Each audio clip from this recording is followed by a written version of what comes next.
Bienvenue sur l'atelier de Fanoria. Installez-vous confortablement et partons à la redécouverte d'un nom oublié.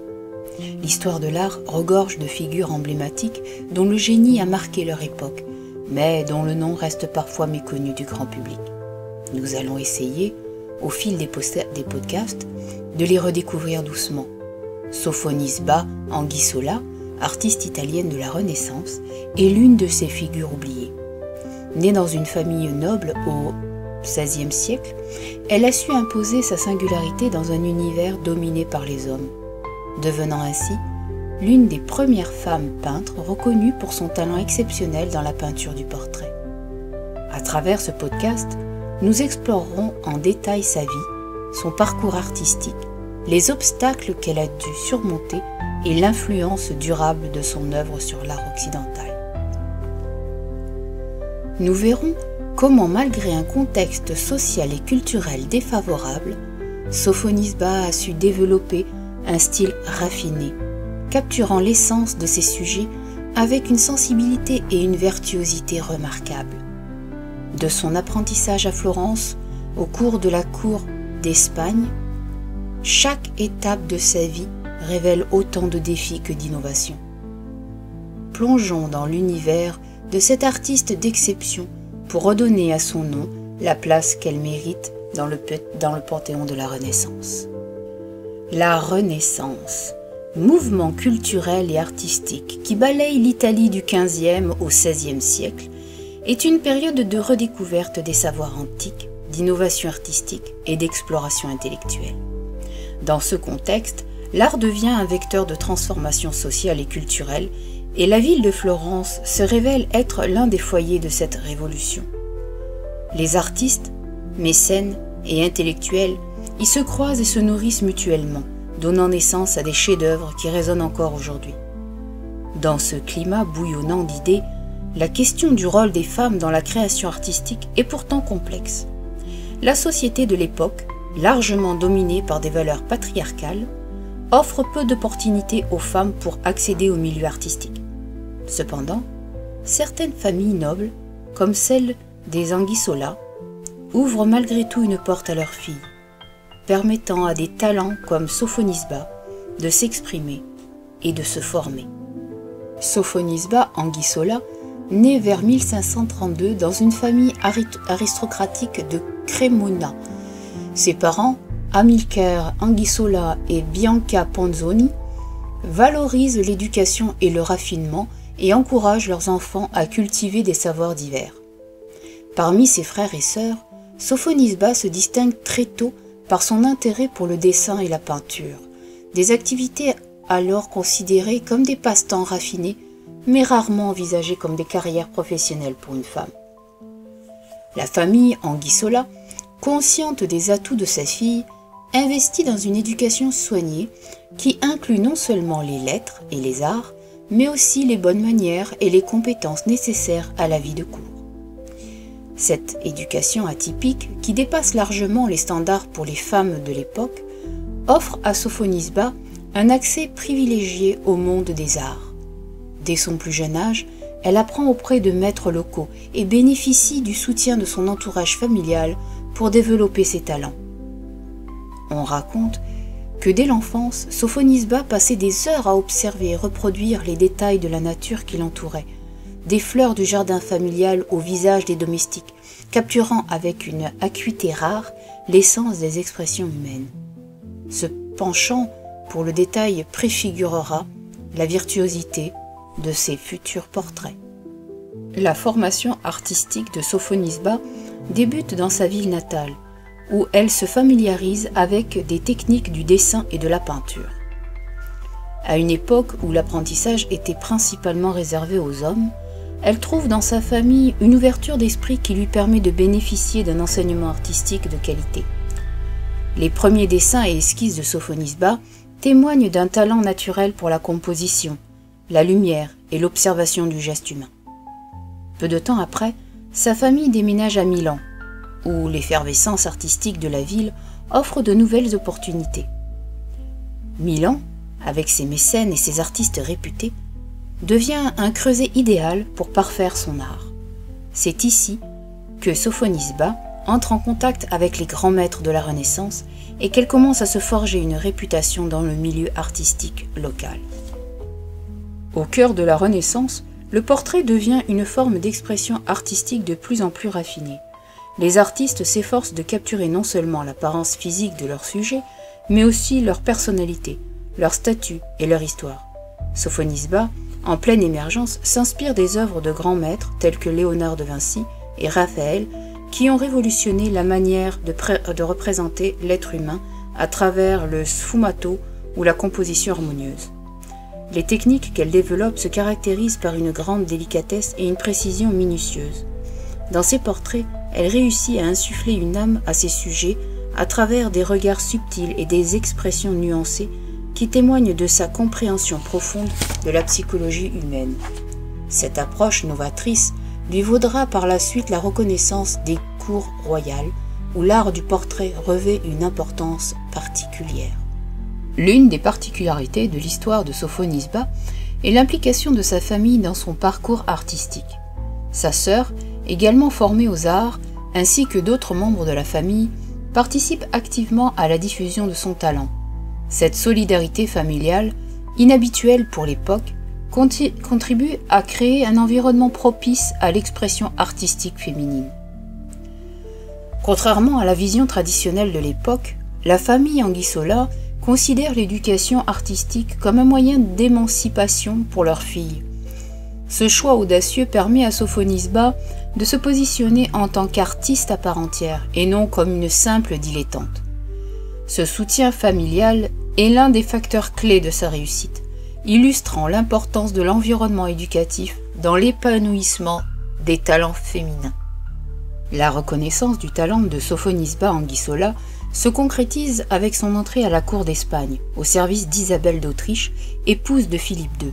Cette nomination marque une étape déterminante dans sa carrière puisqu'elle lui ouvre les portes d'un milieu prestigieux où l'art du portrait est extrêmement valorisé.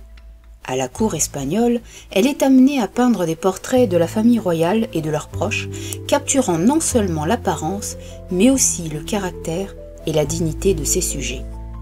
L'expérience de la cour lui permet d'affiner son style en confrontant ses techniques à un public exigeant et aux standards élevés de la noblesse européenne. Les portraits réalisés pour la cour d'Espagne se distinguent par une élégance raffinée, une utilisation subtile de la lumière et une grande capacité à révéler la personnalité de ses modèles. Parmi les œuvres qui ont contribué à asseoir sa réputation, plusieurs portraits se distinguent par leur finesse et leur profondeur psychologique. L'un des tableaux les plus célèbres est sans doute le portrait de la princesse, dans lequel Sophonisba parvient à capturer l'essence même de la grâce et de la noblesse. Ces œuvres, par leur précision et leur sensibilité, influencent de nombreux artistes de l'époque et contribuent à redéfinir les codes du portrait aristocratique.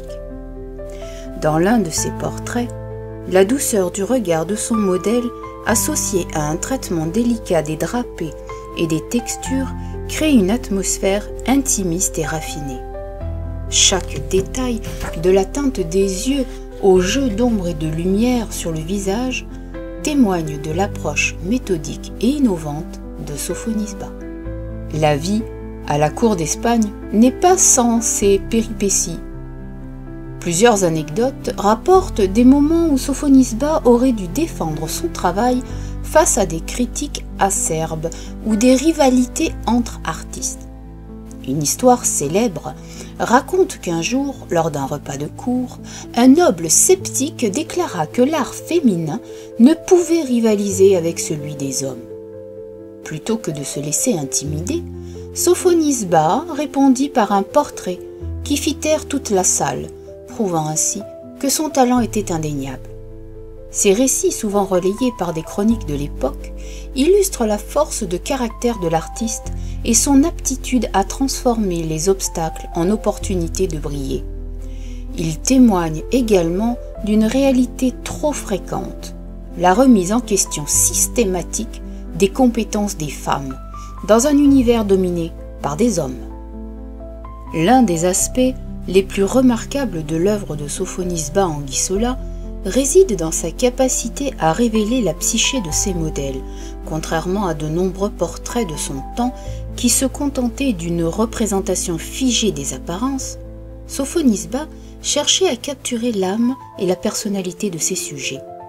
À travers des expressions subtiles, des regards pénétrants et des compositions harmonieuses, elle parvenait à instaurer un dialogue intime entre le modèle et le spectateur.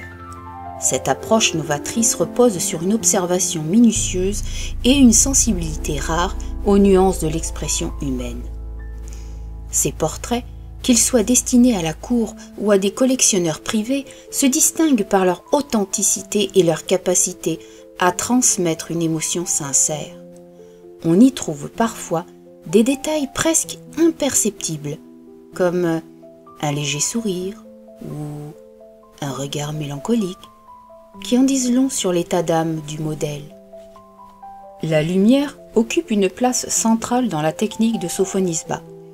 Elle joue avec les ombres pour sculpter les formes du visage, pour révéler la douceur des traits et pour mettre en valeur la texture des tissus.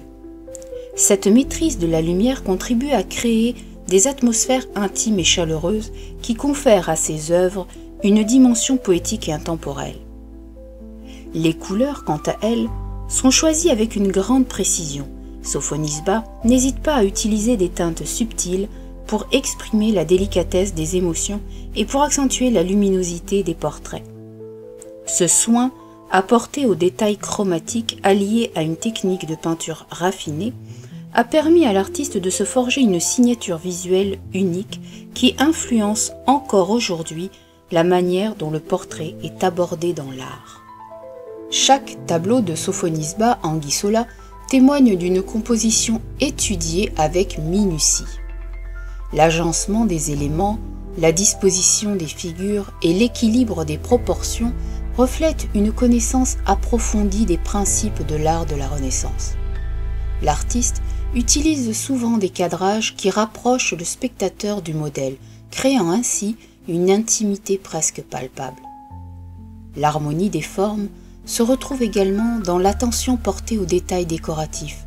Qu'il s'agisse des vêtements, des arrière-plans ou des accessoires, ces éléments, loin d'être de simples ornements, participent à la narration visuelle de chaque portrait, ajoutant une dimension symbolique qui enrichit l'interprétation de l'œuvre.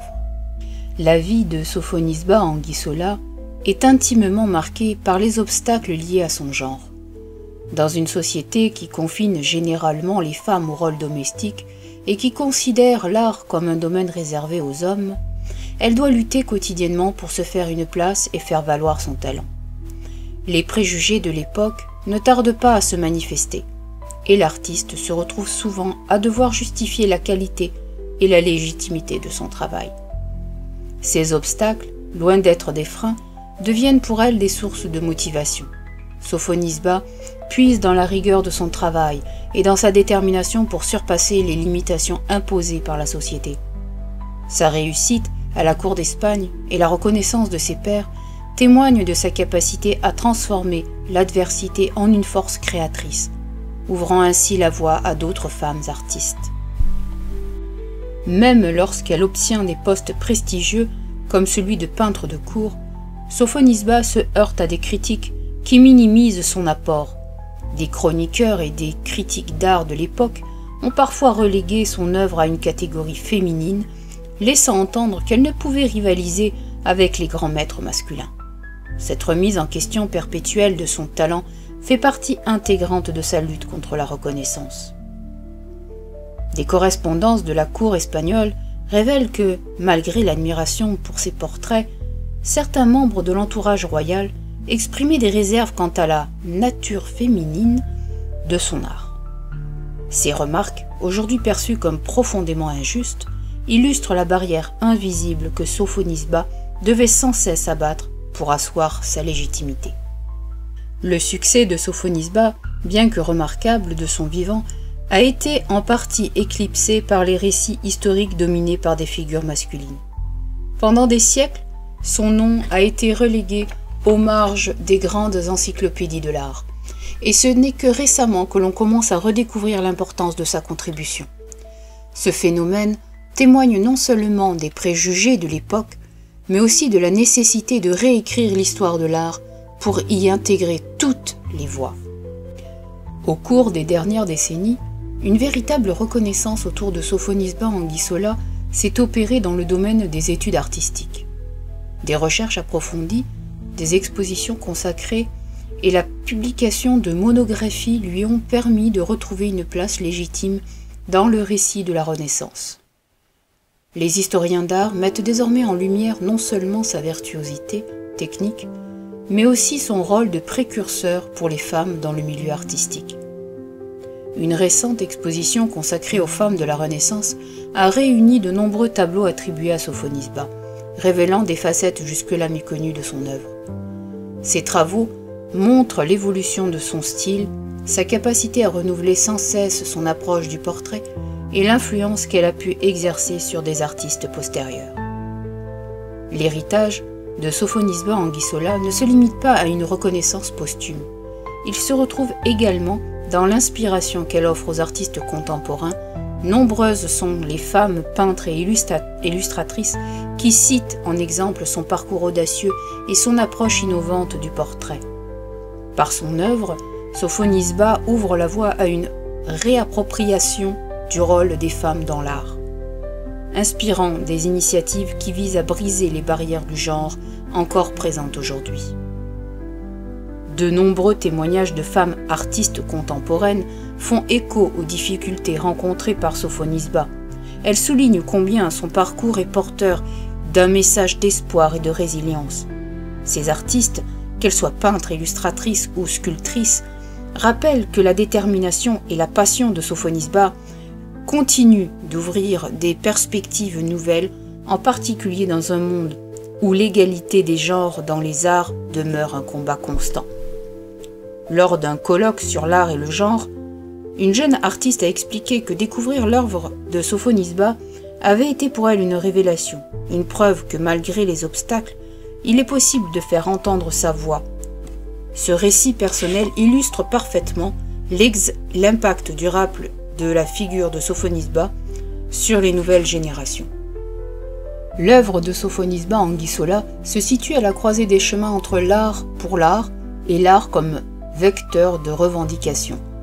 Sa carrière, marquée par une constante lutte contre l'effacement des talents féminins, symbolise la nécessité de remettre en question les structures de pouvoir dans le domaine artistique. En osant s'exprimer dans un environnement hostile, elle pose les bases d'une réflexion sur le rôle des femmes dans la société et dans l'histoire de l'art. Les portraits de Sofonisba, empreints d'une sensibilité particulière, invitent à une lecture qui va au-delà de la simple reproduction de l'apparence. Ils révèlent une profondeur psychologique et un engagement subtil dans la représentation des émotions, témoignant d'une approche avant-gardiste qui préfigure des débats encore actuels sur la représentation du genre. L'analyse des œuvres de Sofonisba permet de mettre en lumière la dualité de sa condition. D'un côté, son talent artistique la propulse dans les sphères les plus élevées de la cour et de la société de la Renaissance. De l'autre, son statut de femme impose une marginalisation qui la contraint à naviguer entre reconnaissance et invisibilité. Cette tension entre visibilité et oubli constitue le cœur de son parcours et offre une réflexion sur la manière dont les artistes féminines sont souvent traitées dans l'histoire de l'art. Les critiques modernes soulignent que cette dualité est aujourd'hui encore palpable dans le discours institutionnel et que la reconnaissance tardive de Sofonisba ne peut être dissociée du combat pour l'égalité des sexes. Les débats actuels sur la parité dans les musées et les expositions témoignent d'un besoin urgent de réécrire l'histoire en y intégrant toutes les voix. En repensant le parcours de Sofonisba Anguissola, il apparaît indispensable de tirer des leçons pour l'avenir. La redécouverte et la valorisation de son œuvre doivent inciter les institutions culturelles à repenser leur politique de curation et à favoriser une histoire de l'art plus inclusive. Il s'agit non seulement de rendre hommage à une artiste exceptionnelle, mais aussi d'ouvrir la voie à la reconnaissance d'autres talents longtemps méconnus. Le parcours de Sofonisba Anguissola nous enseigne que l'histoire de l'art ne peut être complète que si elle intègre l'apport de toutes les voix. Trop longtemps, le récit officiel s'est concentré sur des figures masculines, occultant des talents féminins dont l'impact a été tout aussi déterminant. Découvrir Sofonisba, c'est réhabiliter une figure qui incarne la persévérance, l'innovation et l'audace dans un monde hostile. Les musées, galeries et académies ont un rôle essentiel à jouer dans cette réécriture. En valorisant les œuvres de Sofonisba et en mettant en lumière son héritage, il contribue à construire une mémoire collective plus juste et plus représentative. Cet engagement doit s'accompagner d'initiatives concrètes telles que des expositions dédiées, des publications spécialisées et des programmes éducatifs qui encouragent la diversité des perspectives. Enfin, l'œuvre de Sofonisba Anguissola continue d'inspirer non seulement par sa beauté technique, mais aussi par son message universel de résilience et d'émancipation. Son parcours est un témoignage vibrant que malgré les obstacles, l'art peut devenir un vecteur de transformation sociale. En célébrant son talent, nous affirmons notre engagement pour une histoire de l'art inclusive où chaque voix, quelle que soit sa provenance, a le droit d'être entendue. Sofonisba Anguissola, par son génie et sa détermination, a ouvert la voie à toutes celles qui aspirent à s'exprimer dans un domaine traditionnellement fermé aux femmes. Son héritage, redécouvert et célébré aujourd'hui, doit être transmis aux générations futures comme un exemple de courage et d'innovation. En repensant l'histoire de l'art, il nous appartient de faire en sorte que jamais plus une artiste ne soit réduite au silence par des préjugés et des injustices. Nous avons partagé ce voyage au cœur de la vie et de l'œuvre de Sofonisba Anguissola. Puissiez-vous, à travers ce podcast, ressentir l'émotion et la profondeur d'un parcours exceptionnel et être inspiré par le message d'émancipation et de résilience que cet artiste nous a transmis. Que son nom, désormais redécouvert, continue d'illuminer notre mémoire collective et d'ouvrir la voie à une histoire de l'art véritablement plurielle et inclusive. Je vous remercie et à bientôt.